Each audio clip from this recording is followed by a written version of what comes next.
ನನಗೆ ಲೆಕ್ಕಲಿಲ್ಲ.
ಯಾಕೆ ಬಲಾತ್ಕಾರವಾಗಿ ನಾವು ಮಾಡ್ತೀವಿ ಅಂದ್ರೆ ಒಳಗಡೆ ಇರ್ತಕ್ಕಂತಹ ದೈತ್ಯರ ಪ್ರಭಾವ ಅವರನ್ನು ನಾವು ಅಡ್ಡಿ ಮಾಡಕ್ಕಾಗೋದಿಲ್ಲ. ಅವರನ್ನ ಮಹಾಬಲಿಷ್ಠರು,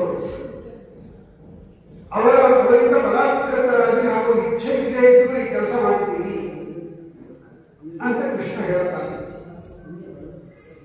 ಅದಕ್ಕೆ ಕನಕದಾಸರು ಕಾಮ ಕ್ರೋಧ ಬಿಡಿಸಿ ನಿನ್ನ ನಾಮಜಿತ್ವಯೊಳಗೆ ನುಡಿಸೋ ಶ್ರೀ ಮಹಾನುಭಾವನಾದ ದಾಮೋದರ. ಕೃಷ್ಣ ದಾಮೋದರ ಅಂದ್ರೆ ಬೇರೆ ಯಾರು, ಕೃಷ್ಣನಿಗೆ ದಾಮೋದರ ಅಂತ ಹೆಸರು. ಕನಕದಾಸರು ಅದನ್ನೇ ಬರೀತಾರೆ. ಅವನು ಎರಡೇ ಪ್ರಯೋಗ ಮಾಡಬೇಕು, ಅದು ಉಪಲಕ್ಷಣತ ಆರು ತಗೋಬೇಕು. ಇದೆರಡು ಬಹಳ ಪ್ರಬಲ ಆದ್ದರಿಂದ ಕಾಮ ಕ್ರೋಧ ಇದೆರಡನ್ನು ತಗೊಂಡ್ರು ಸ್ವಾಮಿ. ಕನಕದಾಸರು ಅದನ್ನೇ ತಗೊಂಡ್ರು. ಕಾಮ ಕ್ರೋಧ ಬಿಡಿಸಿ ನಿನ್ನ ನಾಮಜಿತ್ವಯೊಳಗೆ ನುಡಿಸೋ. ಎಲ್ಲಿ ತನಕ ಕಾಮ ಕ್ರೋಧ ಇರುತ್ತೆ ಅಲ್ಲಿ ತನಕ ಭಗವಂತನ ನಾಮಸ್ಮರಣೆ ಜಿತ್ವಲ್ಲಿ ಬರಲ್ಲ. ಯಾಕೆಂದ್ರೆ ಪದಾರ್ಥ ಬೇರೆ ಕಡೆ ಗಮನ ಇರುತ್ತೆ ನಮಗೆ, ಕಾಮ ಪದಾರ್ಥದ ಮೇಲೆ ಅದು ಸಿಗಲಿಲ್ಲ ಅಂತ ಕ್ರೋಧ. ಮನಸ್ಸು ಕಾಮಕ್ರೋಧಾತ್ಮನ ಪರಿಣಾಮ ಹೊಂದಿದಾಗ ಮನಸ್ಸಿನಲ್ಲಿ ಭಗವಂತನ ಚಿಂತನೆ ಹೆಂಗೆ ಬರಕ್ಕೆ ಸಾಧ್ಯ? ಈ 6 ಅಡಿಷಡ್ವರ್ಗಗಳಿಂದ ಮುಕ್ತವಾಗಿರಬೇಕು ಮನಸ್ಸು, ಭಗವಂತನ ಚಿಂತನೆ ಬರಬೇಕಾದ್ರೆ.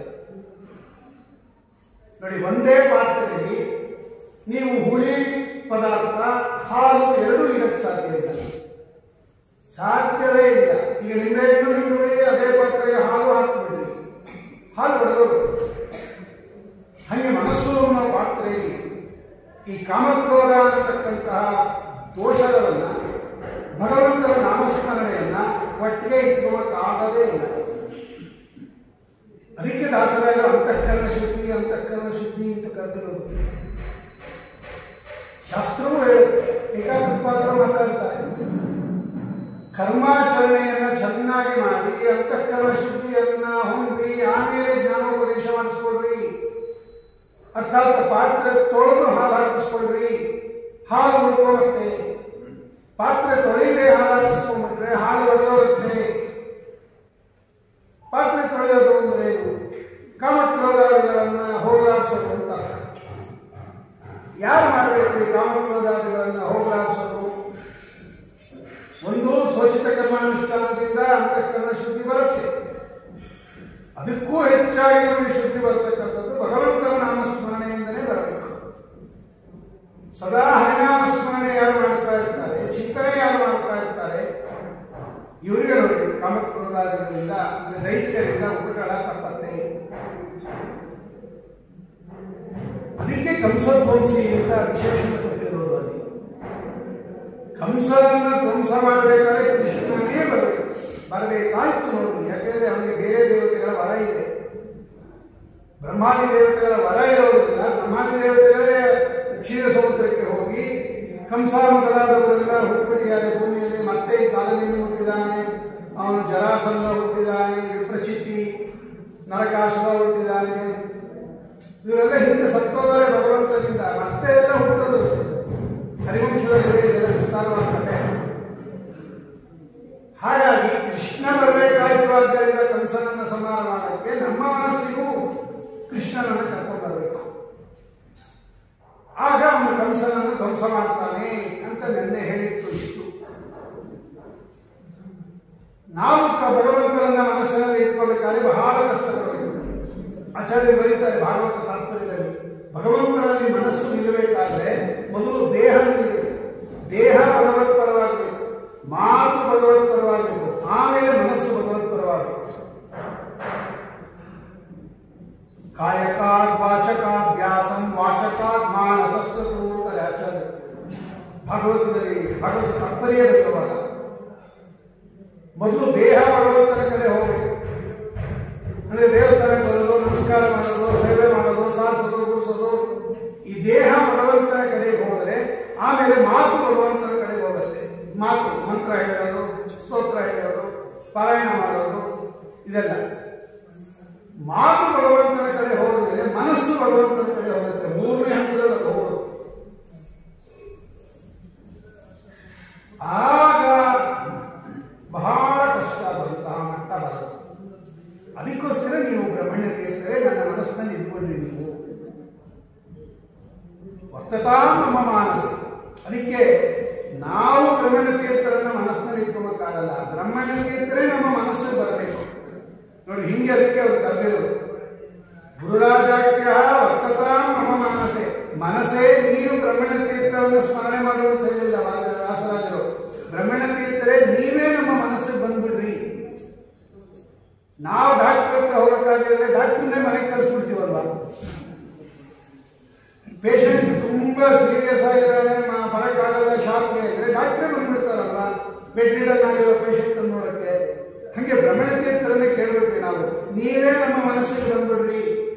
ನಮ್ಮ ಮನಸ್ಸು ಎಲ್ಲೋ ಪದಾರ್ಥಗಳನ್ನು ಬಿಟ್ಟು ಅದಕ್ಕೆ ನೀವು ಕರುಣೆ ಮಾಡಿ ಕೃಪಾಶೀಲರಾಗಿರ್ತಕ್ಕಂತಹ ನೀವು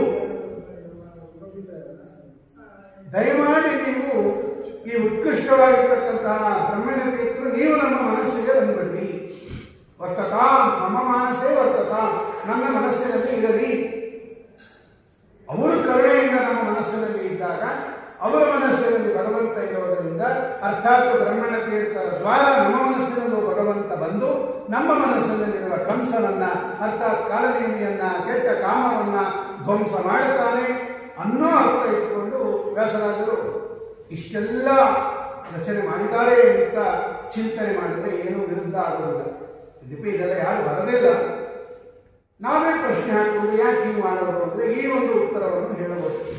ಇದು ಬೇಕಾದಷ್ಟು ಹೇಳ್ಬೋದು, ಇದು ಒಂದು ಸಮಾಧಾನ ಹೇಳ್ಬೋದು. ನಿನ್ನೆ ಅದನ್ನೆಲ್ಲ ನೋಡಿದ್ವಿ ನಾವು. ಇವತ್ತು ನ್ಯಾಯಾಮೃತದಲ್ಲಿ ಇನ್ನೊಂದು ಶ್ಲೋಕ, ಚಂದ್ರಿಕಾದಲ್ಲಿ ಕಂಸಧ್ವಂಸಿ ಬದಲಾಗುವುದು. ನ್ಯಾಯಾಮೃತದ ಶ್ಲೋಕ ಸಮುತ್ಸಾರ್ಯ ತಮಸ್ತೋಮಂ ಸನ್ಮಾರ್ಗಂ ಸಂಪ್ರಕಾಶ್ಯ ಚ ಸದಾ ವಿಷ್ಣುಪದಾಸಕ್ತಂ ಸೇವೆ ಬ್ರಹ್ಮಣ್ಯ ಭಾಸ್ಕರಂ. ಬ್ರಹ್ಮಣ್ಯ ತೀರ್ಥರು ಸೂರ್ಯಾಂಶ ಸಂಭೂತರು ಅಂತ ಪ್ರಖ್ಯಾತಿ ಇದೆ. ಅದನ್ನ ಸೂಚಿಸಲೋ ಎಂಬಂತೆ ಅವರು ಬ್ರಹ್ಮಣ್ಯ ಭಾಸ್ಕರಂ ಅಂತಾನೆ ಬರೆದಿದ್ದಾರೆ ವ್ಯಾಸರಾಜರು.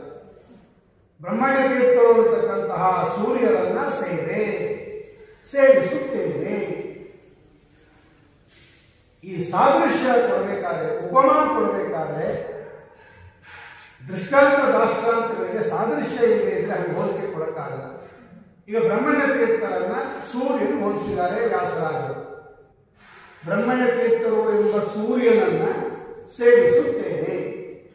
ಈಗ ಸೂರ್ಯ ಮಾಡೋ ಕೆಲಸ ಏನು? ಅದೇ ಮೂರು ಬಂದಿರೋದು. ಸಮುತ್ಸಾರ್ಯ ತಮಸ್ತೋಮಂ.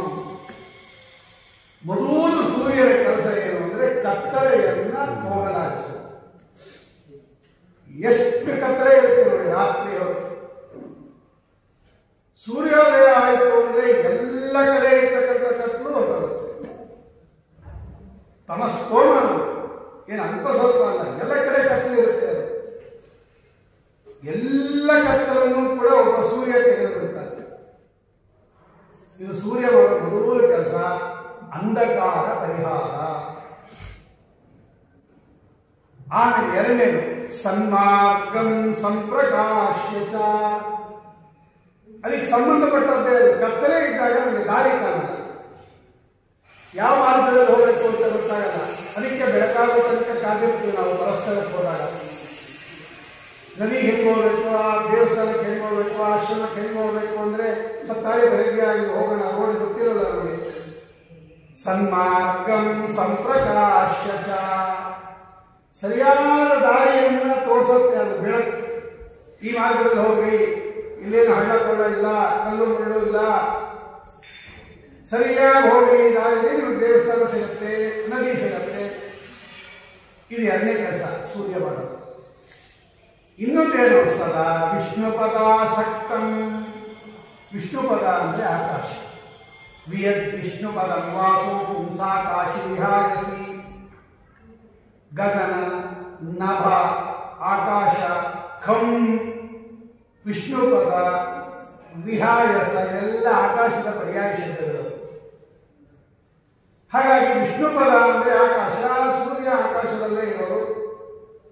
ಹಾಗಾಗಿ ಸದಾ ವಿಷ್ಣುಪದಾಸಕ್ತ, ಯಾವಾಗಲೂ ಆಕಾಶದಲ್ಲೇ ಇರೋದು, ಆಕಾಶದಲ್ಲೇ ಸಂಚಾರ. ಹಾಗಾಗಿ ಸೂರ್ಯ ಈ ಮೂರು ಕೆಲಸ ಮಾಡ್ತಾನೆ. ಈ ಮೂರು ಕೆಲಸವನ್ನು ಬ್ರಹ್ಮಣ್ಯ ತೀರ್ಥರು ಮಾಡಿದರು. ಅದಕ್ಕೆ ಅವರಿಗೆ ಬ್ರಹ್ಮಣ್ಯ ತೀರ್ಥರಿಗೆ ಸೂರ್ಯನ ಹೋಲಿಕೆ. ಈಗ ಮೊದಲನೇದೇನು ಬ್ರಹ್ಮಣ್ಯ ತೀರ್ಥರು ಮಾಡಿರೋದು? ಸಮುತ್ಸಾರ್ಯ ತಮಸ್ತೋಮಂ. ಬ್ರಹ್ಮಣ್ಯ ತೀರ್ಥರಿಗೆ ಹೇಳುವಾಗ ತಮ ಶಬ್ದಕ್ಕೆ ಅಜ್ಞಾನ ಅಂತ ಅರ್ಥ. ತಮ ಇವ ತಮಃ ಅಜ್ಞಾನ ಇತ್ಯರ್ಥಃ. ಯಾಕೆ ಅಂದ್ರೆ ಅಜ್ಞಾನವನ್ನ ಶಾಸ್ತ್ರದಲ್ಲಿ ಕತ್ತಲೆಗೆ ಯಾಕೆ ಹೋಲಿಸಿದ್ದಾರೆ ಅಂದ್ರೆ, ಟೀಕಾಕೃತ್ಪಾದ ಬರೀತಾರೆ, ನರಸಿಂಹೋ ಕಿಲಾಜ್ಞಾನ ಮತತ್ವಾಂತ ದಿವಾಕರ ಜಯತ್ವಿಂದ ಸಜ್ಞಾನ ಸುಖಶಕ್ತಿ ಪಯೋನಿಧಿ ತಮ ಇವ ತಮಃ. ಯಾಕೆ ಅಂದ್ರೆ ಅದು ಪದಾರ್ಥವನ್ನು ಮುಚ್ಚಿಬಿಡುತ್ತೆ. ಕೆಲಸ ತಮಸ್ಸು ಪದಾರ್ಥವನ್ನ ತತ್ವವನ್ನು ಮುಚ್ಚಿಬಿಡುತ್ತೆ ಕತ್ತಲು. ಆದ್ದರಿಂದ ಭಗವತ್ ತತ್ವವನ್ನು ಯಾವುದು ಮುಚ್ಚತ್ತೋ ಅಜ್ಞಾನ, ಅದಕ್ಕೆ ಕತ್ತಲು ಅಂತ ಹೇಳ್ತಾರೆ. ಈ ಅಜ್ಞಾನ ಇದ್ರೆ ಭಗವಂತನ ತತ್ವವನ್ನು ಮರೆ ಮಾಡಿಬಿಡುತ್ತದೆ. ಹಾಗಾಗಿ ಯಾರಿಗೆ ಭಗವಂತನ ಜ್ಞಾನ ಇಲ್ಲ ಅವನಿಗೆ ಏನೂ ಮಾಡಕ್ಕಾಗಲ್ಲ ಅವನು. ಹಾಗಾಗಿ ಸಮ್ಯಕ್ ಜ್ಞಾನ ಪ್ರತಿಬಂಧಕತ್ವ ಅಂತ ಬರೀತಾರೆ ಟೀಕಾಕೃತ್ಪಾದ. ತಮ ಇವ ತಮಃ ತಮ ಇವ ಅಜ್ಞಾನ ಸಮ್ಯಕ್ ತತ್ವ ಪ್ರತಿಬಂಧಕತ್ವ, ಸಮ್ಯಕ್ ಜ್ಞಾನ ಪ್ರತಿಬಂಧಕತ್ವ, ತತ್ವಂ ಆವೃತ್ಯ ಸಮ್ಯಕ್ ಜ್ಞಾನ ಪ್ರತಿಬಂಧಕತ್ವ, ಯಥಾರ್ಥ ಜ್ಞಾನ ಪ್ರತಿಬಂಧಕತ್ವ. ಹಾಗಾಗಿ ಅಜ್ಞಾನ ಅಂತಕ್ಕಂಥ ಕತ್ತಲೆ ನಮಗೆಲ್ಲ ಇರೋದ್ರಿಂದ ಈ ಅಜ್ಞಾನ ಅಂತಕ್ಕಂಥ ಕತ್ತಲೆಯನ್ನು ಹೋಗಲಾಡಿಸಬೇಕಾದರೆ, ಕತ್ತಲೆಯನ್ನು ಹೋಗಲಾಡಿಸಬೇಕಾದ್ರೆ ಹೇಗೆ ಸೂರ್ಯ ಬರ್ತಾನೋ, ಅಭಿತ್ರಿಲೋಕ್ಯ ಭೈರುಲ್ಲಸಂತಿ ತಮೋಹರಂತಿ ಮುಹುರಾಂತರಂಚ ದಿಶಾದೃಶನ್ನೋ ದಿಶಲಾಂ ನಿರಿಂತಿ ಮಧ್ವಸ್ಸ ಕೀರ್ತಿ ನನಾಥ ದೀಪ್ತಿಂ. ಆಚಾರ್ಯ ಕೀರ್ತಿ ಹೇಗೆ ಅಜ್ಞಾನವನ್ನು ಪರಿಹಾರ ಮಾಡುತ್ತೋ, ಬ್ರಹ್ಮಣ್ಯ ತೀರ್ಥರ ಕೀರ್ತಿನೂ ಹಂಗೆ ಮಾಡುತ್ತೆ, ಸ್ವಲ್ಪ ಕಡಿಮೆ ಮಾಡುತ್ತೆ ಅಷ್ಟೇ. ಆ ವಾಯುದೇವರಿಗಿಂತ ಸೂರ್ಯ ಕಡಿಮೆ ಆದ್ದರಿಂದ ಅದರ ಉದ್ದೇಶ ಇಬ್ಬರದು ಅದೇ. ಈಗ ಬ್ರಹ್ಮಣ್ಯ ತೀರ್ಥರು ಅಜ್ಞಾನ ಭಗವದ್ ವಿಷಯಕ ಅಜ್ಞಾನವನ್ನ ಪರಿಹಾರ ಮಾಡುತ್ತಾರೆ. ಅಪಶ್ಯತ ಆತ್ಮತತ್ವಂ ಗೃಹೇಶಿ ಭ್ರಮೇಣ ಭಾಗವತ ಹೇಳುತ್ತೆ. ಹಾಗಾಗಿ ಬ್ರಹ್ಮಣ್ಯ ತೀರ್ಥರು ಕೂಡ ಉಪದೇಶದಿಂದ ಶಿಷ್ಯರ ಮನಸ್ಸಿನಲ್ಲಿರುವ ಅಜ್ಞಾನವನ್ನ ಪರಿಹಾರ ಮಾಡುವುದರಿಂದ ಅವರು ಸೂರ್ಯನಿಗೆ ಸದೃಶ. ಎಲ್ಲರಿಗೂ ಮಾಡಿಲ್ಲದೆ ಇರುವುದು, ವ್ಯಾಸರಾಜರಿಗಂತೂ ಮಾಡಿದಾರಲ್ವಾ, ಅವರೇ ತಾನೇ ಕೊಂಡಾಡಿರೋದು. ಎಲ್ಲರಿಗೂ ಬ್ರಹ್ಮಣ್ಯ ತೀರ್ಥರ ಸ್ವೀಕಾರ ಮಾಡಕ್ಕೆ ಯೋಗ್ಯತೆ ಇರೋದಿಲ್ಲ. ಆದರೆ ಪ್ರಾರಂಭಿಕ ಪಾಠಗಳನ್ನು ಹೇಳಿಕೊಟ್ಟು ವ್ಯಾಸರಾಜರಿಗೆ ಮಂತ್ರೋಪದೇಶ ಮಾಡಿ, ಪ್ರಣವ ಮಂತ್ರ ಮಾಡಿ, ಸನ್ಯಾಸಾಶ್ರಮ ಕೊಟ್ಟು ಗಾಯತ್ರಿ ಮಂತ್ರ ಉಪದೇಶ ಮಾಡಿ, ಗಾಯತ್ರಿ ಮಂತ್ರ ಇನ್ನೇನದು ಭಗವಂತನ ಯಥಾರ್ಥ ಜ್ಞಾನ ಅಲ್ವಾ ಅದು? ಇಡೀ ವೇದದ ಸಾರ ಅದು ಗಾಯತ್ರಿ ಮಂತ್ರ. ಆದ್ದರಿಂದ ಆ ವ್ಯಾಸರಾಜರಿಗೆ ಭಗವಂತನ ತತ್ವವನ್ನು ಉಪದೇಶ ಮಾಡಿ ಅಜ್ಞಾನವನ್ನು ಪರಿಹಾರ ಮಾಡಿದ್ದರಿಂದ ಅವರು ಸೂರ್ಯ ಸದೃಶರು. ನಮಗೂ ಮಾಡ್ತಾರೆ ಅನುಗ್ರಹ. ನಾನು ಹೇಳಿದ್ದೆ, ಅನುಗ್ರಹ ಮೂಲಕ ಮಾಡಿಬಿಡ್ತಾರೆ ಬ್ರಹ್ಮಣ್ಯ. ನೋಡೋದರಿಂದ ಸಾಕು. ಅವರ ಬೃಂದಾವನದಲ್ಲಿರ್ತಕ್ಕಂಥ ಅವರ ಸಂವಿಧಾನದ ದೃಷ್ಟಿ ನಮ್ಮ ಮೇಲೆ ಬಿಟ್ಟು ಸಾಕು, ನಮ್ಮ ಅಜ್ಞಾನ ಎಲ್ಲ ಪರಿಹಾರ ಆಗುತ್ತೆ. ಸೂರ್ಯ ನಮ್ಮ ಮನೆ ಒಳಗೆ ಬರಬೇಕು ಅಂತ ಹೇಳಿಲ್ಲ, ಅಲ್ಲಿಂದನೇ ಸೂರ್ಯ ಈ ನಮ್ಮ ಮನೆಯಲ್ಲಿರುವ ಕತ್ಲೆಲ್ಲ ತೆಗೆದುಬಿಡ್ತಾರೆ. ಹಾಗಾಗಿ ಅಲ್ಲೇ ಅಬ್ಬೂರಲ್ಲೇ ಇರ್ತಾರೆ ಅವರು. ಇಲ್ಲಿಂದ ನಾವು ಸ್ತೋತ್ರ ಮಾಡಿದ್ರೆ ಇಲ್ಲೇ ತೆಗೆದು ಬಿಡ್ತಾರೆ ಅವರು. ಇದು ಅಲ್ಲೇ ಇರೋಣ, ಅಲ್ಲಿ ಇಲ್ಲೇ ತೆಗೆದು ಬಿಡ್ತೀನಿ ಅಂತಾರೆ ಅವರು. ಹಾಗಾಗಿ ಸಮುತ್ಸಾರ್ಯ ತಮಸ್ತೋಮಂ ಅಂತ ಒಂದರ್ಥ. ಅಥವಾ ಅವರ ಶಿಷ್ಯರ ಮೂಲಕ ತೆಗೆಸಿದ್ದಾರೆ ಬ್ರಹ್ಮಣ್ಯ ತೀರ್ಥ. ಅವರ ಶಿಷ್ಯರಾಗಿರ್ತಕ್ಕಂತಹ ವ್ಯಾಸರಿಗೂ ಮಾಡಿಸಿದ್ದಾರೆ. ಆದ್ದರಿಂದ ಅಕ್ಷರಶಃ ಬ್ರಹ್ಮಣ್ಯ ತೀರ್ಥರು ಸೂರ್ಯನೇ. ಅವನು ಹೊರಗಡೆ ಇರ್ತಕ್ಕಂತಹ ಕತ್ತಲನ್ನು ಪರಿಹಾರ ಮಾಡಿದರೆ, ಇವರು ಒಳಗಡೆ ಇರ್ತಕ್ಕಂತಹ ಅಜ್ಞಾನ ಅಂತಕ್ಕಂತಹ ತಮಸ್ಸನ್ನು ಪರಿಹಾರ ಮಾಡಿದ್ದಾರೆ. ಆಮೇಲೆ ಸನ್ಮಾರ್ಗಂ ಸಂಪ್ರಕಾಶ್ಯತ, ಸರಿಯಾದ ದಾರಿಯನ್ನು ತೋರಿಸ್ತಾ ಇದ್ದಾರೆ. ಭಗವಂತನ ಹತ್ರ ದಾರಿ ಏನು? ಟೀಕಾಕೃತ್ಪಾದರು ಬರೀತಾರೆ ತತ್ವಪ್ರಕಾಶಿಕಾದಲ್ಲಿ 3ನೇ ಅಧ್ಯಾಯದ 1ನೇ ಪಾದವನ್ನು ವ್ಯಾಖ್ಯಾನ ಮಾಡೋ ಕಾಲಕ್ಕೆ ಜಯತೀರ್ಥ ಶ್ರೀಚರಣರು ವೈರಾಗ್ಯ ಯಾಕೆ ಬೇಕು, ಈ ಪಾದ ಯಾಕೆ ಹೊರಟು, ಈ ಅಧ್ಯಾಯ ಯಾಕೆ ಹೊರಟು ಅಂತ ಹೇಳುವಾಗ ನಿಮಗೆ ಮಾರ್ಗ ಯಾವುದು? ಭಗವಂತನನ್ನು ಹೊಂದೋದಿಕ್ಕೆ ಮಾರ್ಗ ಯಾವುದಪ್ಪ ಅಂದ್ರೆ ನೋಡಿ, ಎಲ್ಲರಿಗೂ ಮೋಕ್ಷ ಅಪೇಕ್ಷೆ, ಮುಮುಕ್ಷುಗಳು ನಾವೆಲ್ಲ. ಅದು ಡೆಸ್ಟಿನೇಷನ್, ಅದು ಬೇಕು ನಮಗೆ. ಆ ಮೋಕ್ಷಕ್ಕೆ ಅರ್ಥಾತ್ ವೈಕುಂಠಕ್ಕೆ ದಾರಿ ಯಾವುದಯ್ಯ? ದಾಸರಾಯರು ಕೇಳಿದವರು, ದಾರಿ ಯಾವುದಯ್ಯ ವೈಕುಂಠಕ್ಕೆ ದಾರಿ ತೋರಿಸಯ್ಯ. ತೋರಿಸಿದ್ರು ನೋಡು, ಬ್ರಹ್ಮಣ್ಯ ತೋರಿಸಿದ್ದಾರೆ. ಸನ್ಮಾರ್ಗಂ ಸಂಪ್ರಕಾಶ್ಯ.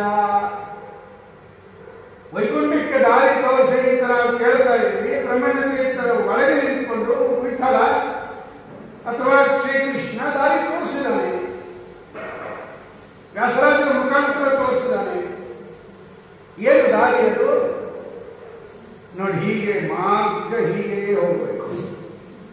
ಮಹತ್ ಸೇವಾಂ ದ್ವಾರಮಾಹುರು ವಿಮುಕ್ತೇ ತಮೋದ್ವಾರ ಯೋಜಿತಾಂ ಸಂಗಿ ಸಂಗಂ ಅನ್ನತ್ತೆ ಭಾಗವತ. ಮಹತ್ ಸೇವಾಂ ದ್ವಾರಮಾಹುರು ವಿಮುಕ್ತೇ, ದೊಡ್ಡವರ ಸೇವಾವನ್ನು ಮಾಡು.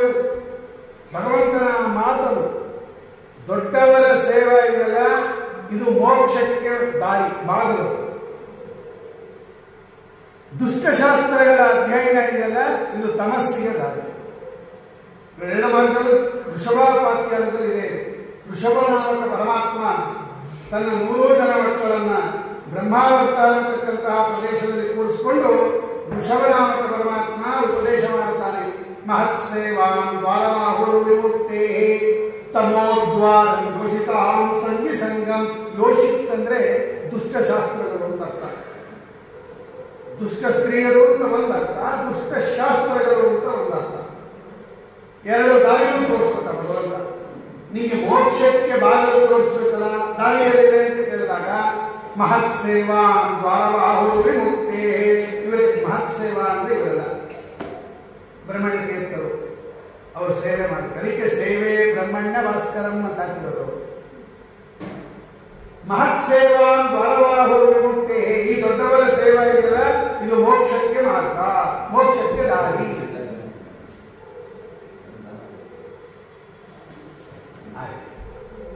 ಇನ್ನೊಂದು ಮಾರ್ಗ, ಏನು ಮಾರ್ಗ ತೋರಿಸಿದಾನೆ ಭಗವಂತ? ಈಗ ಮಹತ್ ಸೇವಾ ಮಾತ್ರ ಏನು ಮಾಡ್ತಾರೆ ಅವರು ಅಂದ್ರೆ ಭಗವಂತನ ಮಹಿಮೆಗಳನ್ನು ಹೇಳುತ್ತಾರೆ.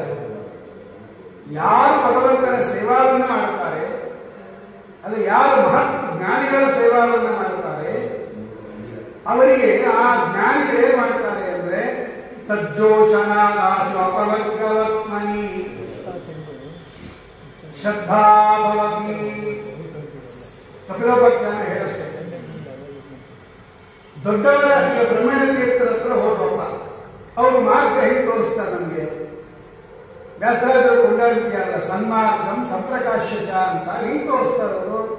ಈ ಬ್ರಹ್ಮಣ್ಯ ತೀರ್ಥರ ಹತ್ರ ಹೋಗ್ರಿ ಅಥವಾ ಬ್ರಹ್ಮಣ್ಯ ತೀರ್ಥರ ಸೇವಾವನ್ನ ಮಾಡಿದ್ವಿ. ಹೆಂಗೆ ಅವರು ನಮಗೆ ಮಾರ್ಗ ತೋರಿಸ್ತಾರೆ ಅಂದ್ರೆ,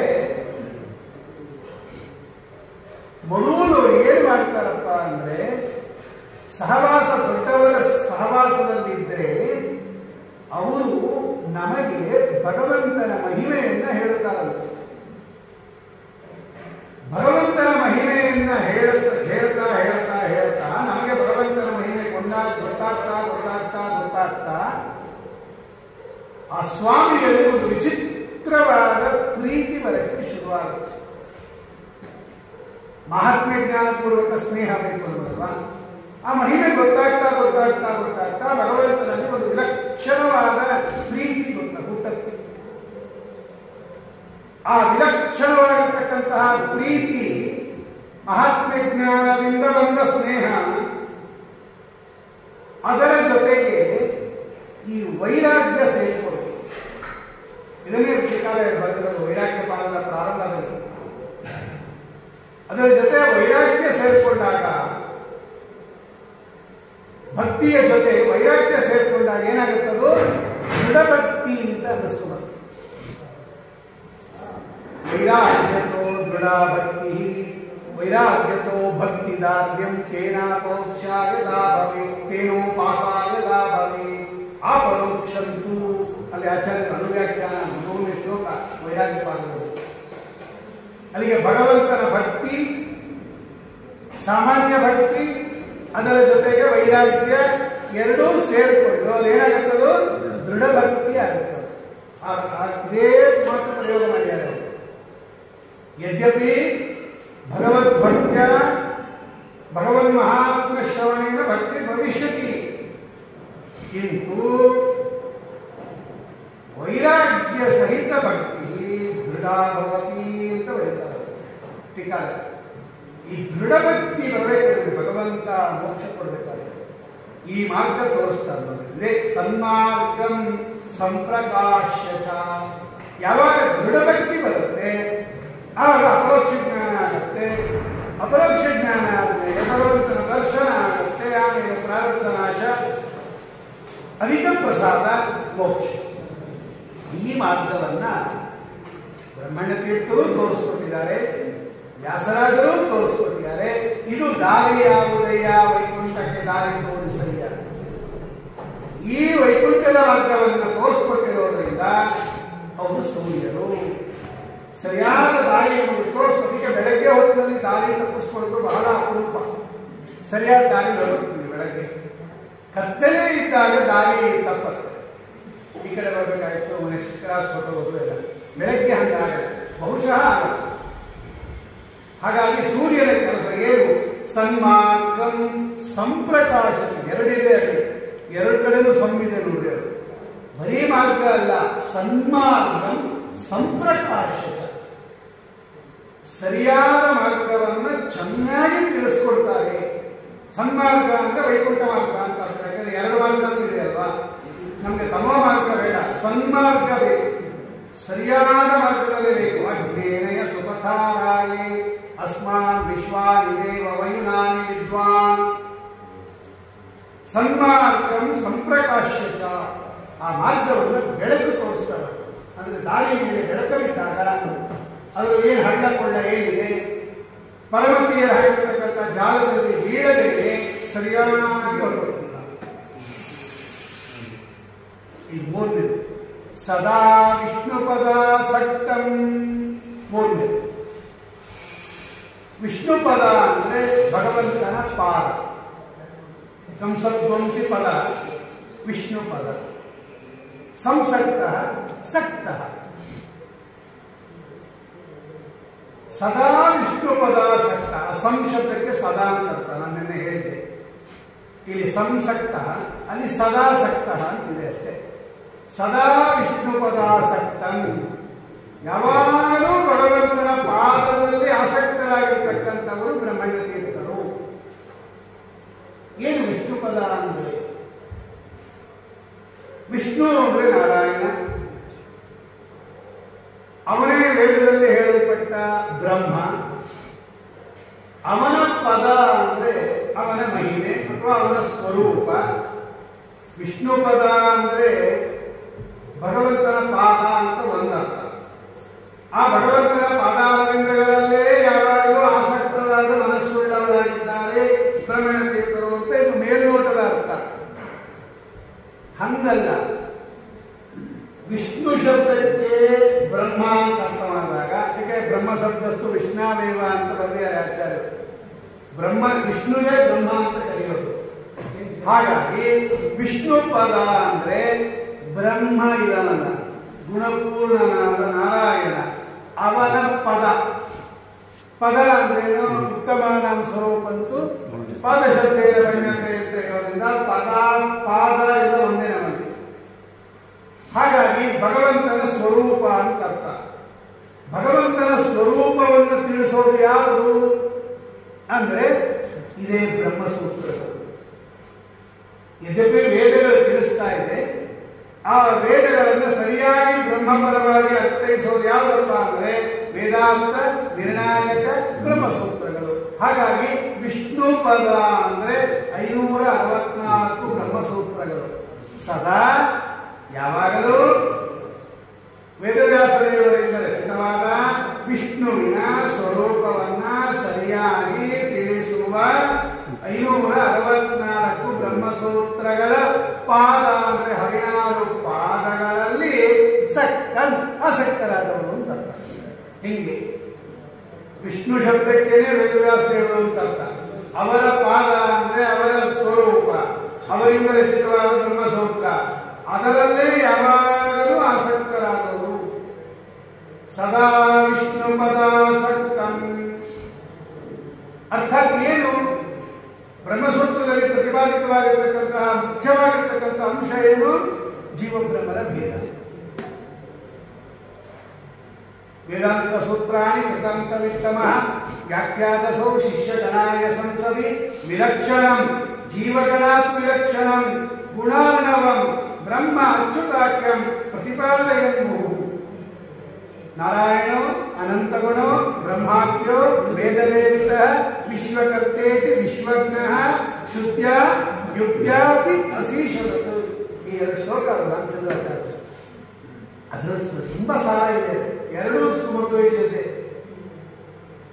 ಒಂದು 15ನೇ ಸರ್ಗದ್ದು, ಒಂದು 5ನೇ ಸರ್ಗ. ಅನಂತ ಶೈಲದಲ್ಲಿ ಆಚಾರ್ಯರು ಹೋದಾಗ ಎಲ್ಲ ಶಿಷ್ಯರನ್ನ ಕರೆದು ಪಾಠ ಹೇಳುವರಂತೆ. ಈ ಬ್ರಹ್ಮಸೂತ್ರವನ್ನು ಪಾಠ ಹೇಳ್ತಾರಂತೆ. ಅನಂತ ಶೈಲ ತ್ರಿವೇಂದ್ರಂ ದೇವಸ್ಥಾನದಲ್ಲಿ ಕೂತ್ಕೊಂಡು ಆಚಾರ್ಯರು ಆವಾಗ ಹೇಳೋದು ವೇದಾಂತ ಸೂತ್ರಾಣಿ ಕೃತಾಂತ ವಿತ್ತಮಃ ವ್ಯಾಖ್ಯಾತಸೌ ಶಿಷ್ಯಗಣಾಯ ಸಂಸದಿ ವಿಲಕ್ಷಣಂ ಜೀವಗಣಾತ್ ವಿಲಕ್ಷಣಂ. ಅದೇ ಪ್ರತಿಪೋಪದೇಶ. ಇಲ್ಲ ಬ್ರಹ್ಮಣ್ಯ ತೀರ್ಥರು ಹೇಳಿದ್ದು ಅದೇ, ವ್ಯಾಸರಾಜರು ಹೇಳಿದ್ದು ಅದೇ, ಜಯತೀರ್ಥರು ಹೇಳಿದ್ದು ಅದೇ, ಆನಂದ ತೀರ್ಥರು ಹೇಳಿದ್ದು ಅದೇ, ಆನಂದ ತೀರ್ಥರು ಹೇಳಿದ್ದೇ ಜಯತೀರ್ಥರು ಹೇಳಿದ್ದು. ಏನು ಬ್ರಹ್ಮಸೂತ್ರಗಳು ಏನು ಹೇಳುತ್ತಾ ಇದೆ? ಅದು ವಿಲಕ್ಷಣಂ ಜೀವಗಣಾತ್ ವಿಲಕ್ಷಣಂ ಬ್ರಹ್ಮಾಚ್ಯುತಾಖ್ಯಂ ಪ್ರತಿಪಾದಯನ್ಮುಹು. ಇದನ್ನೇ ಸನ್ಮಾರ್ಗ ಅಂತ ಕರೆದಿರೋದಿದೆ. ಅದು ಸರಿಯಾದ ಮಾರ್ಗ. ಅಂದ್ರೆ ಜೀವ ಬ್ರಹ್ಮರ ಭೇದ ಜ್ಞಾನ ಇದೆಯಲ್ಲ, ಜೀವೇಶ ಭೇದ ಜ್ಞಾನ ಇದೆಯಲ್ಲ, ಇದು ಸರಿಯಾದ ಮಾರ್ಗ. ನೈಷಾತರ್ಕೇಣ ಮತಿರಾಪನೇಯ ಪ್ರೋಕ್ತಾನ್ಯೇನೈವ ಸುಜ್ಞಾನಾಯ ಪ್ರೇಷ್ಟಾನ್.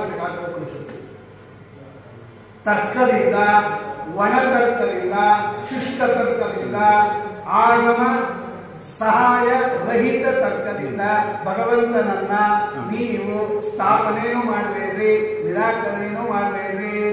ಮತ್ತೆ ಯಾರ ಹತ್ರ ಕೇಳಬೇಕು? ಅನ್ಯೇನೈವ ಪ್ರೋಕ್ತ ಅನ್ಯೇನೈವ. ಜೀವಬ್ರಹ್ಮರ ಭೇದ ಜ್ಞಾನ ಯಾರಿಗಿರುತ್ತೆ ಅವರಿಂದ ಭಗವಂತನನ್ನ ತಿಳ್ಕೋ ಪ್ರೇಷಿತ ಅಂತ ನಚಿಕೇತರಿಗೆ ಯಮಧರ್ಮರಾಜರು ಹೇಳುತ್ತಾರೆ. ಪ್ರೋಕ್ತ ಅನ್ಯೇನೈವ.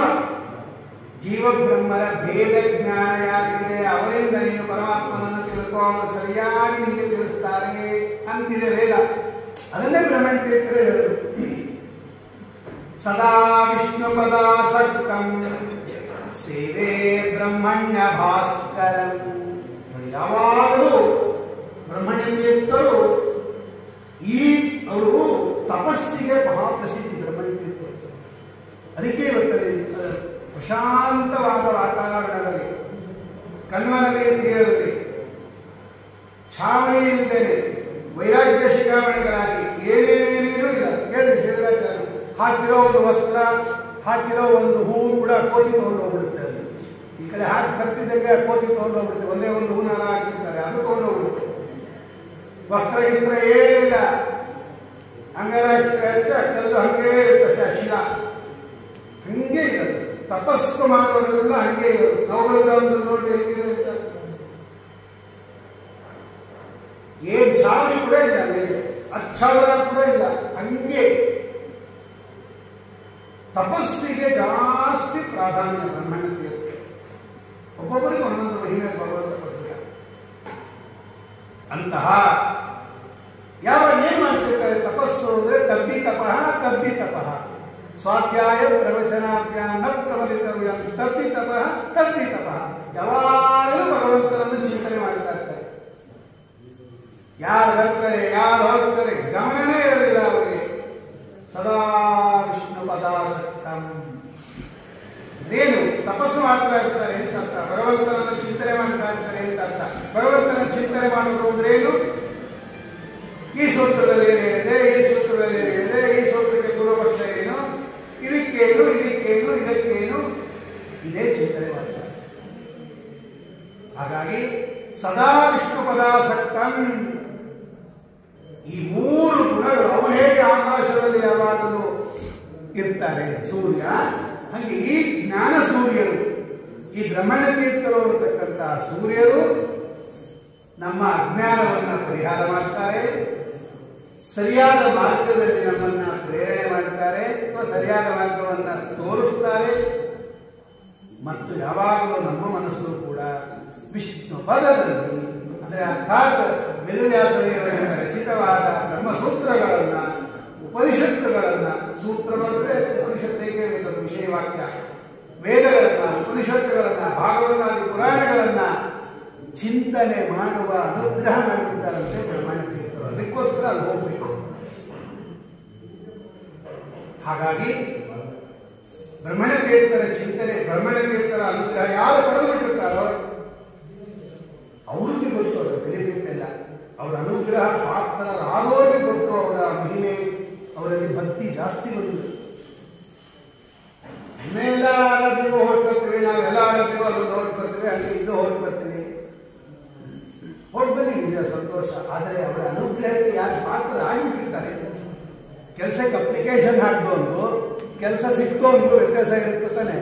ಇವ್ನು ಬರೀ ಅಪ್ಲಿಕೇಶನ್ ಹಾಕಿದಾನಷ್ಟೇ, ಇಬ್ರು ಅಪ್ಲಿಕೇಶನ್ ಹಾಕಿರ್ತಾರೆ, ಇಬ್ರು ಹಾಕಿದೀವಿ ಹಾಕಿದೀವಿ ಓಡಾಡ್ತಿರ್ತಾರೆ. ಒಬ್ಬರಿಗೆ ಕೆಲಸ ಸಿಕ್ಬಿಡುತ್ತೆ, ಅವನ ಮುಖ ಹೇಗಿರುತ್ತೆ, ಇವನ ಮುಖ ಹೇಗಿರ್ತಾರೆ ಕಾಕೊಂಡು. ಇವನು ಬರೀ ಅಪ್ಲಿಕೇಶನ್ ಹಾಕಿರ್ತಾನಷ್ಟೇ, ಇವನಿಗೆ ಕೆಲಸ ಸಿಕ್ಕಿಲ್ಲ, ಅವ್ನಿಗೆ ಕೆಲಸ ಸಿಕ್ಬಿಡುತ್ತೆ. ಹಂಗೆ ಯಾರಿಗೆ ಅನುಗ್ರಹ ಆಗೋಗಿದೆ ಬ್ರಹ್ಮಣ್ಯ ತೀರ್ಥರದು ಅವ್ರನ್ನ ಕೇಳಬೇಕು ಅವ್ರ ಮಹಿಮೆ ಅಂತ. ಹಂಗೆ ಭಗವಂತನ ಬ್ರಹ್ಮಣ್ಯ ತೀರ್ಥರ ಅನುಗ್ರಹಕ್ಕೆ ಪಾತ್ರರಾದವರು ವ್ಯಾಸರಾಜರು. ಅದಕ್ಕೆ ಅವರನ್ನು ಬರೆದರು. ಸಮುತ್ಸಾರ್ಯ ತಮಸ್ತೋಮಂ ಸನ್ಮಾರ್ಗಂ ಸಂಪ್ರಕಾಶ್ಯ ಸದಾ ವಿಷ್ಣು ಪದಾಸಕ್ತಂ ಸೇವೆ ಬ್ರಹ್ಮಣ್ಯ ಭಾಸ್ಕರಂ. ನೋಡಿ, ಮೂರು ಗುಣಗಳು ಬ್ರಹ್ಮಣ್ಯ ತೀರ್ಥರಲ್ಲಿದೆ. ಈಗ ನಾವೇನ್ ಮಾಡ್ಬೇಕಪ್ಪ? ಮೂರು ಗುಣ ಅವರಲ್ಲಿದೆ. ನಾವೇನ್ ಮಾಡ್ಬೇಕು? ಅವರನ್ನ ಸೇವೆ ನಮ್ದು. ಈ ಸೇವಾ ಕರ್ತೃತ್ವದ ಕೆಲಸ, ಸೇವೆ. ಏಕಾದಶ ಗುಣೋಪೇತರಾದ ಬ್ರಹ್ಮಣ್ಯ ತೀರ್ಥರನ್ನ ನಾವು ಸೇವಿಸಬೇಕು. ಅಹಂ ಸೇವೆ, ಎಲ್ಲರೂ ಸೇವೆ ಮಾಡಬೇಕು. ಸೇವಿಸುತ್ತೇನೆ, ಸೇವೆ ಮಾಡಬೇಕು ಅಂದ್ರೆ ತಿರ್ಗಾ ಪ್ರಶ್ನೆ ಬಂತು. ನಮಗೆಲ್ಲ ಸೇವೆ ಅಂದ್ರೆ ಒಂದೇ ಒಂದು ನಮಸ್ಕಾರ ಆಗ್ತದೆ. ಬ್ರಹ್ಮಣ್ಯ ತೀರ್ಥರ ಸೇವೆ ಮಾಡ್ಕೊಂಡ್ಬಂದ್ವಿ, ಹೋಗೋದು, 3 ದಿವಸ ಇರೋದು, ಸ್ನಾನ ಮಾಡೋದು, ನಮಸ್ಕಾರ ಆಗ್ತದೆ ಯಥಾಶಕ್ತಿ. ಪ್ರಸಾದ, ಊಟ ಪ್ರಸಾದ ಕೊಡ್ತಾರೆ, ತಗೊಂಡು ಬರೋದು, ಇದು ಸೇವೆ, ಇದು ಸಂತೋಷ. ಇದಕ್ಕಿಂತ ಒಂದು ದೊಡ್ಡದಿದೆ, ಇದಕ್ಕಿಂತ ಒಂದು ದೊಡ್ಡದಿದೆ. ಏನು? ಎಲ್ಲರೂ ಒಂದೇ ತರ ಸೇವೆ ಮಾಡಿದ್ರೆ ಭಗವಂತ ತಗೊಳ್ಳೋದಿಲ್ಲ. ಇದು ಫಸ್ಟ್ ಜ್ಞಾಪಕ ಇಟ್ಕೋಬೇಕು ನಾವು. ಸೇವಾ ಅವರವರ ಗ್ರೇಡ್ಗೆ ತಕ್ಕಂತೆ ಇರಬೇಕು. ಇಷ್ಟು ಬರೀ ನಮಸ್ಕಾರ ಹಾಕೋದಿದ್ದಾರೆ, ಈಗ ಚೆನ್ನಾಗಿ ದೇವನಾಮ ಹೇಳಕ್ ಬರುತ್ತೆ, ಅವರು ನಮಸ್ಕಾರ ಹಾಕೋದೇ ತಗೊಳ್ಳಲ್ಲ. ರಾಯರು ಬ್ರಹ್ಮಣ್ಯ ತೀರ್ಥರು ನೀನು ದೇವನಾಮನೇ ಹೇಳಿ ಹೋಗ್ತಾರ, ಯಾಕೆ ನೀನು ಬರುತ್ತಲ್ವಾ? ದೇವನಾಮ ಬರದೇ ಇರೋದು ಬೇಕಾದ್ರೆ ನಮಸ್ಕಾರ ಹಾಕ್ಬಿಡ್ಲಿ. ನೀನು ದೇವನಾಮ ಬರೋದು ನಮಸ್ಕಾರ ಹಾಕ್ಬಿಟ್ಟು ಬಾಯೇ ತೆಗಿದೇನೆ ಬರೀ ನಮಸ್ಕಾರ ಹಾಕ್ಬಿಟ್ರೆ ಇದು ಕಾಯಕ ಆಗೋಯ್ತದ. ನಿಮಗೆ ವಾಚಕನಿಗೆ ಶಕ್ತಿ ಇದೆಯಲ್ಲ, ಅದು ಮಾಡೋದು.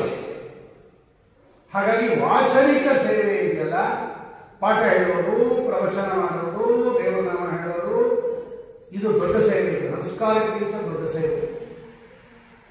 ಮಾನಸಿಕ ಸೇವೆ ಇದೆಯಲ್ಲ, ಇದು ಜಪ ಇದೆ. ತದ್ದಿತಪಃ ತದ್ದಿತಪಃ. ಬ್ರಹ್ಮಣ್ಯ ತೀರ್ಥರ ಹತ್ರ ವಾಕ್ಯಾರ್ಥ ಮಾಡೋದಾಗಲಿ, ಜಪ ಮಾಡೋದಾಗಲಿ, ಚಿಂತನೆ ಮಾಡೋದಾಗಲಿ, ಧ್ಯಾನ, ಉಪಾಸನೆ, ಇದು ದೊಡ್ಡ ಸೇವೆ. ಇಂತಹ ಸೇವೆಯನ್ನು ಮಾಡಬೇಕಾದ್ರೆ ಬ್ರಹ್ಮಣ್ಯ ತೀರ್ಥರ ಹತ್ರ ಕೆಲವು ಪ್ರೀ ರಿಕ್ವಿಸಿಟ್ ಇರಬೇಕು. ಆಗ ನಾಳೆಯಿಂದ ಅವಾಗ ಮಾಡ್ಬಿಡ್ಬೋದಾ? ಮಾಡ್ಬೋದು, ಆದರೆ ಅದಕ್ಕೆ ಸ್ವಲ್ಪ ಬೇಸಿಕ್ ಇನ್ಫ್ರಾಸ್ಟ್ರಕ್ಚರ್ ಇರಬೇಕು ಸೇವೆ. ಈಗ ಆಪರೇಷನ್ ಮಾಡುವ ತಕ್ಷಣ, ಇವಾಗ ಸೇರಿದ ತಕ್ಷಣ ಆಪರೇಷನ್ ಮಾಡ್ಬಿಡ್ತಾರ? ಈಗ 12 ಗಂಟೆಗೆ ಅಡ್ಮಿಟ್ ಮಾಡಿ 1 ಗಂಟೆಗೆ ಆಪರೇಷನ್ ಮಾಡ್ಬಿಡ್ತಾರ? ಖಂಡಿತ ಮಾಡಲ್ಲ. ಎಷ್ಟು ಚೆಕ್ ಮಾಡ್ತಾರೆ ಅವನಿಗೆ, ಈ ಆಪರೇಷನ್ ತಡ್ಕೋತಾನ, ಎಲ್ಲ ಸರಿಯಾಗಿದೆಯಾ, ಶಕ್ತಿ ಇದೆಯಾ, ಬೇರೆ ಏನಾದರೂ ಕಾಯಿಲೆ ಇಲ್ವಾ ಇವನಿಗೆ, ಯಾವಾಗ ಮಾಡಬೇಕು, ಅದೆಲ್ಲ ಸರಿ ಹೋಗ್ಬೇಕು. ಕೆಮ್ಮು ಬಂದರೆ ಸಾಕು ಆಪರೇಷನ್ ಮಾಡಲ್ಲ, ಕೆಮ್ಮು ಕಡಿಮೆ ಆಗಬೇಕು ಮಾಡಲ್ಲ ಅಂತ ನೋಡಿ. ಒಂದು ಆಪರೇಷನ್ ಮಾಡಬೇಕಾದ್ರೆ ಪೇಷಂಟ್ ಈ ಕಂಡೀಷನ್ ಅಲ್ಲಿ ಇರಬೇಕು, ಇದೆಲ್ಲ ಫುಲ್ಫಿಲ್ ಮಾಡಬೇಕು ಅಂತಾನೆ ಅವನು. ಅಂಥದ್ರಲ್ಲಿ ಬ್ರಹ್ಮಣ ತೀರ್ಥರ ಸೇವೆ ಮಾಡಬೇಕಾದ್ರೆ ಎಷ್ಟು ಪ್ರೀರಿಕ್ವಿಸಿಟ್ ಇರಬೇಕದು ದಾಸರ ಹೇಳ್ತಾರೆ. ಅಂತರ ಮಲಿನ ಅಳಿಯಲೇಬೇಕು. ಪ್ರೀರಿಕ್ವಿಸಿಟ್ ಅವ್ರು ಕೊಟ್ಟರು, ಅವ್ರು ಕೊಡೋದು ದಾಸರು. ಮೊದಲು ಅಂತರ ಅಂದ್ರೆ ಮನಸ್ಸು, ಅದರ ಮಲಿನ ಅಂದ್ರೆ ದೋಷ, ಅದನ್ನ ಫಸ್ಟ್ ತೆಗೆದಾಕೋ ಅಂತಾರೆ. ಸೇವೆಗಿಂತ ಮುಂಚೆ ಇಷ್ಟು ಪ್ರೀರಿಕ್ವಿಸಿಟ್ ಇರ್ಬೇಕಂತ ನೋಡಿ, ಆಮೇಲೆ ಸೇವೆ ಮಾಡಬೇಕು. ಸುಮ್ಮನೆ ನಾಳೆ ಬುಕ್ ಮಾಡೋದು ತೊಗೊಳ್ಳೋಣ, ಸಾಯಂಕಾಲ ಹೇಗಿದ್ರು ಶನಿವಾರ ನಾಳೆ ಭಾನುವಾರ ರಜಾ, ಸೀದಾ ಸೋದೆ ಹೋಗೋದು, ಸೇವೆ ಮಾಡ್ಕೊಂಡು ಬರ್ತೀನಿ, ಏನು ರೆಡಿ ಮಾಡ್ಕೊಂಡಿಲ್ಲ, ಎಲ್ಲ ಅಲ್ಲೇ ಸಿಗತ್ತೆ ಬಿಡು, ದಾರಿಯಲ್ಲಿ ತಗೊಂಡ ತಿಂದುಬಿಟ್ಟ. ಏನ್ ಸೇವೆ ಅಲ್ಲೋ ನೀವು ಮಾಡೋದು? ದಾರಿ ಸಿಕ್ಕಿದ್ದ ತಿನ್ಕೊಂಡ್ಬಿಟ್ಟಿವನು, ಏನ್ ಸೇವೆ ಮಾಡ್ತಾರಪ್ಪ ಅವನು?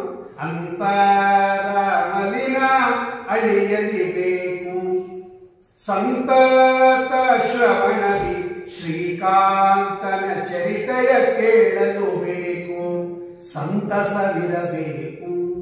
ಸಂತೋಷ ಇದೆ, ಏನೋ ಮಾಡ್ಬೇಕಲ್ಲ ಅಂತ ವೈ ಅಂತ ಬುದ್ಧಿ ತಿರುಗಿಸ್ಕೊಂಡು ಮಾಡೋದಲ್ಲ, ಸಂತಸವಿರಬೇಕು, ಸಂತೋಷ ಇರಬೇಕು. ನೀವು ಯಾವುದೇ ಕೆಲಸ ಮಾಡಿ, ಭಗವಂತನ ವಿಷಯ, ಭಗವಂತನ ಕೆಲಸ ಹೃದಯ ತುಂಬಿ ಮಾಡಿ, ಸಂತೋಷದಿಂದ ಮಾಡಿ, ಪ್ರೀತಿಯಿಂದ ಮಾಡಿ. ಆ ಜಾಗ ಅಂತದೇ ತಗೊಂಡಿರ್ಬೇಕಾದ್ರೆ ನೀವು ಯಾವುದೇ ಕೆಲಸ ಮಾಡಿ, ದೇವಸ್ಥಾನಕ್ಕೆ ಬನ್ನಿ, ಮಠಕ್ಕೆ ಬನ್ನಿ, ನಿಮ್ಗೆ ಇಷ್ಟ ಇರೋ ಕೆಲಸ ಮಾಡಿ, ಅಂದ್ರೆ ಅದನ್ನ ಪ್ರೀತಿಯಿಂದ ಮಾಡಿ. ಕಸ ಬರುತ್ತೀರಾ, ಸಂತೋಷದಿಂದ ಕಸ ಬರಿ. ರಂಗೋಲಿ ಹಾಕ್ತೀರಾ, ಸಂತೋಷದಿಂದ ಹಾಕ್ರಿ. ಬಡಿಸ್ತೀರಾ, ಸಂತೋಷದಿಂದ ಬಡಿಸ್ರಿ. ಕೂತಿರೋರ ಮೇಲೆ ಎಷ್ಟು ಬಿಡೋದಲ್ಲ, ನಾವು ಊಟಕ್ಕೆ ಬಂದ್ವಿ ಬಡಿಸು ಅಂತ ಹೇಳ್ಬಿಟ್ಟು ಬೇಗ ಬೇಗ ಹಾಕ್ಕೊಳ್ಳೋದು, ಇನ್ನೊಂದ್ಸಲ ಬರಲ್ಲ, ಈಗ ಹಾಕಿಸ್ಕೊಂಡ್ಬಿಟ್ರೆ ಅಂತ ಕೂತ್ಕೊಂಡು ಅವ್ರಿಗೆ ಪ್ರಾಣ ತೆಗೆಯೋದಲ್ಲ. ಸಂತಸವಿರಬೇಕು, ಇದು ಸೇವೆ ಭಗವಂತರದು. ಮಠಕ್ಕೆ ಬಂದು ಸೇವೆ ಮಾಡ್ತೀವಿ ಏನಂತ? ಸಂತಸವಿರಬೇಕು, ಸಂತೋಷದಿಂದ ಮಾಡಿ. ಸಂತ ಜನರ ಗುಣ ಸಂತತ ಸ್ಮರಿಸುತ್ತ, ಇವರೇ ಈ ಬ್ರಹ್ಮಣ ತೀರ್ಥರೇ ಬದಲಾಗಿರ್ತಕ್ಕಂಥವ್ರಿಗೆಲ್ಲ ಸಂತ ಜನರು ಅಂತ ಕರೀತಾರೆ. ಸಂತ ಜನರ ಗುಣ ಸಂತತ ಸ್ಮರಿಸುತ್ತ ನಿರಂತರದಲಿತ ಚಿಂತಿಸಬೇಕು, ಸಾಮಾನ್ಯವಲ್ಲ ಶ್ರೀಹರಿ ಸೇವಾ. ಪಾಮಾರ ಜನರಿಗೆ ಸಾಮಾನ್ಯವಲ್ಲ ಶ್ರೀಹರಿ ಸೇವಾ. ಇದಿಷ್ಟು ದೇಹದ್ದಾಯ್ತು. ಸಂತೋಷ ಇರಬೇಕು, ಅಂತರ ಮನಸ್ಸಿನ ದೋಷಗಳಿಂದ ಕಳೆದಿರಬೇಕು, ಸಂತ ಜನರನ್ನ ಯಾವಾಗಲೂ ಚಿಂತನೆ ಮಾಡಬೇಕು. ಇದರ ಜೊತೆಗೆ ಭಗವಂತನ ಅನುಸಂಧಾನ ಹಿಡಿದಿರಬೇಕು. ಹರಿಗೆ ಸರ್ವೋತ್ತಮನೆಂದು ಸರ್ವಾನುಗನೆಂದು ಸರ್ವರ ಧಣಿ ಸ್ವರಮಣನೆಂದು. ಯಾಕೆ ಹಂಗೆಲ್ಲ ಚಿಂತನೆ ಮಾಡಬೇಕು? ನಮ್ಮ ಸೇವೆಯಿಂದ ಅವ್ರಿಗೇನೋ ಆಗ್ತಾ ಇದೆ ಅಂತ ತಿಳ್ಕೊಬಿಡ್ಬೇಡಿ.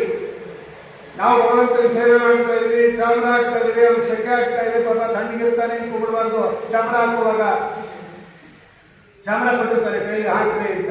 ಭಗವಂತನಿಗೆ ಬಿಸಿಲು, ವೈಶಾಖ ಮಾಸ, ಸ್ವಲ್ಪ ಗಾಳಿ ಚೆನ್ನಾಗಿ ಹಾಕ್ಲಿ ಅಂತಲ್ಲ. ಸ್ವರಮಣ ನಿಂದು ಏನಾಗ್ಬೇಕಾಗಿಲ್ಲ ಭಗವಂತನಿಗೆ, ನೀವು ಏನು ಮಾಡ್ಬೇಕಾಗಿಲ್ಲ. ಪೂರ್ಣ ವ್ಯಕ್ತಿಯವರು ನಾ ಮಾಡ್ತಾ ಇದ್ದೀವಿ ಅಂತ ಅನುಸಂಧಾನ ಮಾಡಬೇಡ್ರಿ. ಸರ್ವಾನುಗನೆಂದು ನತ್ತೆ ದಾಸರ ನಿನ್ನ ಒಳಗೆ ನಿಂತ್ಕೊಂಡು ಮಾಡಿಸ್ತಾ ಇದ್ದಾರೆ ಅನುಸಂಧಾನ ಇರಬೇಕು. ಸೇವೆ ಮಾಡೋದು ಬಹಳ ಕಷ್ಟ ಅಂತಾರೆ ಪುರಂದರದಾಸರು. ಸಾಮಾನ್ಯ ಜನಕ್ಕೆ ಸೇವೆ ಸಿಗೋದೇ ಇಲ್ಲ. ನೀವು ಸುಮ್ಮನೆ ಬಾ ಇಲ್ಲಿ ಸೇವೆ ಸೇವೆ ಅಂತ ಇದ್ದೀರಾ, ಅದು ಸೇವೆ ಅಲ್ಲ. ಯಾಕೆ ಅಂದ್ರೆ ನಿಮಗೆ ಪ್ರೀರಿಕ್ವಿಸಿಟೇ ಇಲ್ಲ. ಹರಿಗೆ ಸರ್ವೋತ್ತಮನೆಂದು ಸರ್ವ ಅನುಗನೆಂದು, ಅನುಗ ಅಂತ ಹಿಂಬಾಲಿಸ್ಕೊಂಡು ಬರೋದು ಅಂತ. ಪ್ರತಿಯೊಂದು ಪದಾರ್ಥವನ್ನು ಭಗವಂತ ಹಿಂಬಾಲಿಸಿಕೊಂಡು ಬಂದಿದ್ದಾನೆ. ಸೃಷ್ಟಿ ತತ್ ಸೃಷ್ಟ್ವಾತ ದೇವಾನುಪ್ರಾವಿಶತೆ. ಅವನ ಪದಾರ್ಥದೊಳಗೆ ಇಲ್ಲೇ ಇದ್ರೆ ಆ ಪದಾರ್ಥ ಕೆಲಸ ಮಾಡೋದಿಲ್ಲ. ಸರ್ವಾನುಗನೆಂದು ಸರ್ವರ ಧನಿ ಸ್ವರಮಣನೆಂದು ಸರ್ವಮೂರ್ತಿ ನಮ್ಮ ಪುರಂದರ ವಿಠಲನ ಸರ್ವದಾ ಧ್ಯಾನಿಸಿ ಗರ್ವ ಅಳೆಯಬೇಕು. ನಾನು ಆ ಪೋಸ್ಟಲ್ಲಿ ಇದ್ದೀನಿ, ಈ ಪೋಸ್ಟಲ್ಲಿ ಇದ್ದೀನಿ, ನಾನು ಪ್ರೆಸಿಡೆಂಟು, ವೈಸ್ ಪ್ರೆಸಿಡೆಂಟು, ನಾನು ಸೆಕ್ರೆಟರಿ, ಬರಲೇಬೇಡ ಅಂತಾನೆ ಭಗವಂತ. ಮಠಕ್ಕೆ ಬರಬೇಡ, ಇಂಥ ಪೋಸ್ಟ್ ಇಟ್ಕೊಂಡು ಬರಲೇಬೇಡ ಅಂತ. ನಾವು ಯಾರೇ ಆಗಿರಲಿ, ಅವನು ದೇವಸ್ಥಾನಕ್ಕೆ ಮಠಕ್ಕೆ ಬಂದ ಅಂದ್ರೆ ಸೇವಕ ಅಂತಾನೆ ಬರಬೇಕು. ಬರೀ ಅದರ ಆಡಳಿತ ಆ ಹೋಗೋ ನೋಡ್ಕೊಳ್ಳೋದ್ರಲ್ಲಿ ಅವನು ಪ್ರೆಸಿಡೆಂಟ್ ಹೊರತು ಭಗವಂತನಿಗೆ ಯಾರು ಪ್ರೆಸಿಡೆಂಟ್? ಪಂಜಾಬಲ್ಲಿ ಚೀಫ್ ಮಿನಿಸ್ಟ್ರು ಗುರುದ್ವಾರಕ್ಕೆ ಹೋದ್ರೆ ಬೂಟ್ಸ್ ಕ್ಲೀನ್ ಮಾಡ್ತಾರೆ. ಅವರು ಅಲ್ಲಿರ್ತಾರಲ್ಲ ಗುರು ಮುಖ್ಯಸ್ಥರು, ಅವರ ಬೂಟ್ಸ್ ಕ್ಲೀನ್ ಮಾಡ್ತಾರೆ. ಅಲ್ಲಿ ಚೀಫ್ ಮಿನಿಸ್ಟ್ರು ಅಲ್ಲಿ ಹೋದ್ರೆ ಅವ್ರು ಹೇಳ್ತಾರೆ, ನಾನು ಇಲ್ಲಿ ಚೀಫ್ ಮಿನಿಸ್ಟ್ರು ಅಲ್ಲ, ಇಲ್ಲಿ ನಾನು ಸೇವಕನಾಗಿ ಬಂದಿರೋದು. ಅಂಬರೀಷ ಮಹಾರಾಜ 14 ಚಕ್ರವರ್ತಿ, ಅವನು ಇಡೀ ಭೂಮಂಡಲಕ್ಕೆ ಚಕ್ರವರ್ತಿ. ತಾನೇ ದೇವರ ಮನೆ ಸಾರಿಸ್ತಾ ಇದ್ದಂತೆ, ಗುಡಿಸ್ತಾ ಇದ್ದಂತೆ, ರಂಗೋಲಿ ಹಾಕ್ತಾ ಇದ್ದಂತೆ. ಭಾಗವತ ಹೇಳುತ್ತೆ, ಇವರು ಬಿಡಿ ಬೇಡ, ಪಂಜಾಬದಲ್ಲ ಬಿಟ್ಟು ಭಾಗವತದಲ್ಲಿ ಹೇಳುತ್ತೆ. ಒಂದು ದೊಡ್ಡ ರಾಜರಿ ಚಕ್ರವರ್ತಿ ಅಂದ್ರೆ ರಾಜರಿಗೆ ಚಕ್ರವರ್ತಿ, ರಾಜರುಗಳಿಗೆ ರಾಜ ಚಕ್ರವರ್ತಿ. ಅಂತಹ ಚಕ್ರವರ್ತಿ ತಾನು ಯಾರು ಬಿಡ್ತಾ ಇರುವಂತೆ. ಅಂಬರೀಷ ಬೇಡವೇ, ಲಕ್ಷ್ಮೀ ದೇವಿ ಬಿಡಲ್ಲ. ಸ್ವಯಂದಿರೈವ ಪತಿಮಾನ ಕರಿ ಗೃಹ ಕರ್ಮ ಯತ್ರ ಕುರುತೆ ಸುತರ. ಈ ಅನುಸಂಧಾನ ಇರಬೇಕಂತೆ. ಎಷ್ಟು ಭಕ್ತಿಯಿಂದ ಮಾಡ್ತಾಳೆ ಲಕ್ಷ್ಮೀದೇವಿ. ಕೋಟಿ ಕೋಟಿ ಭೃತ್ಯರಿಗಳು ಹಾಟಕಾಂಬರನ ಸೇವೆ ಸಾಟಿ ಇಲ್ಲದೆ ಮ್ಯಾಚ್ಲೆಸ್ ಅವರು. ಈ ತರ ಅನುಸಂಧಾನ ನಮ್ಮ ಸೇವೆಯಲ್ಲಿ ಬಂದಾಗ ಅದು ಸೇವೆ ಅಂತ ಕರೆಸ್ಕೊಳ್ಳುತ್ತೆ. ಹಿಂಗೆ ಮಾಡಿದ್ದಾರೆ ವ್ಯಾಸರಾಜರು. ಯಾರನ್ನ? ಬ್ರಹ್ಮಣ್ಯ ತೀರ್ಥರ ಸೇವೆ ಬ್ರಹ್ಮಣ್ಯ ಭಾಸ್ಕರಂ. ಈ ತರ ನಾನು ಬ್ರಹ್ಮಣ್ಯ ತೀರ್ಥರನ್ನ ಸೇವೆ ಮಾಡ್ತೀನಿ. ಅರ್ಥಾತ್ ಉಪಲಕ್ಷಣ. ರಾಯರ ಸೇವೆ ಆಗಲಿ, ವ್ಯಾಸರಾಜರ ಸೇವೆ ಆಗಲಿ, ವಾದರಾಜರ ಸೇವೆ ಆಗಲಿ, ಜಯತೀರ್ಥರ ಸೇವೆ ಆಗಲಿ, ಆನಂದ ತೀರ್ಥರ ಸೇವೆ ಆಗಲಿ, ಇದೆಲ್ಲ ಸೇವೆನೇ. ಇದು ಆಚಾರ್ಯ ಬರೀತಾರೆ ಅನುವ್ಯಾಖ್ಯಾನದಲ್ಲಿ, ಸೇವಾ ಶ್ರವಣ ಮನನ ನಿಧಿಧ್ಯಾಸನ ಇದು ಸೇವೆನೇಪ ಅಂತ ಬರೀತಾರೆ. ಹೀಗೆ ವ್ಯಾಸರಾಜರು ಬ್ರಹ್ಮಣ್ಯ ತೀರ್ಥರನ್ನ ಸೇವೆ ಮಾಡಿ, ನೀವು ಹೀಗೆ ಮಾಡಿ. ಸೇವೆ ಅಂತ ಹೀಗೆ ಮಾಡಬೇಕಲ್ಲ. ಮೊದಲು ದೋಷ ತೆಕ್ಕೋಬೇಕು. ಯಾವ ನೀವು ಒಳ್ಳೆ ಕೆಲಸ ಮಾಡಬೇಕಾದ್ರೂ ಮೊದಲು ದೋಷ ತೆಕ್ಕೋಬೇಕು.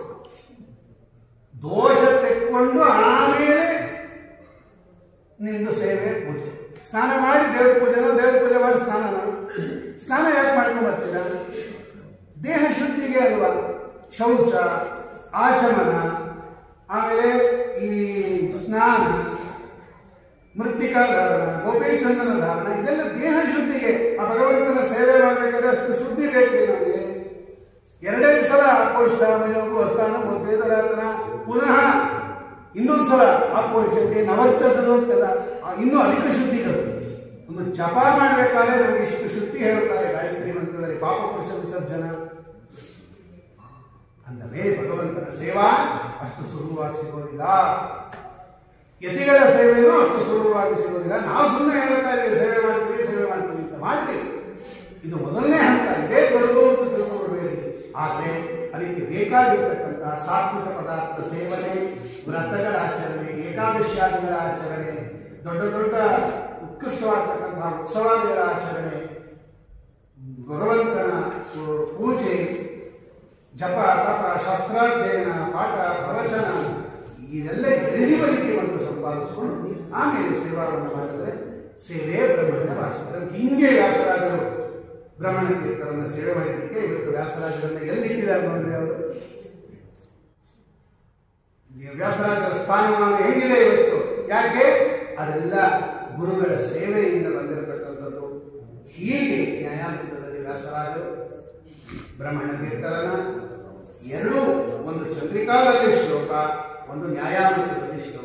ಕಂಸಧ್ವಂಸಿ ಪದಾಂಭೋಜ ಸಂಸಕ್ತೋ ಹಂಸಪುಂಗವ ಬ್ರಹ್ಮಣ್ಯ ಗುರುರಾಜಾಖ್ಯೋ ವರ್ತತಾಂ ಮಮ ಮಾನಸೇ ಸಮುತ್ಸಾರ್ಯ ತಮಸ್ತೋಮಂ ಸನ್ಮಾರ್ಗಂ ಸಂಪ್ರಕಾಶ್ಯ ಚ ಸದಾ ವಿಷ್ಣುಪದಾಸಕ್ತಂ ಸೇವೆ ಬ್ರಹ್ಮಣ್ಯ ಭಾಸ್ಕರಂ.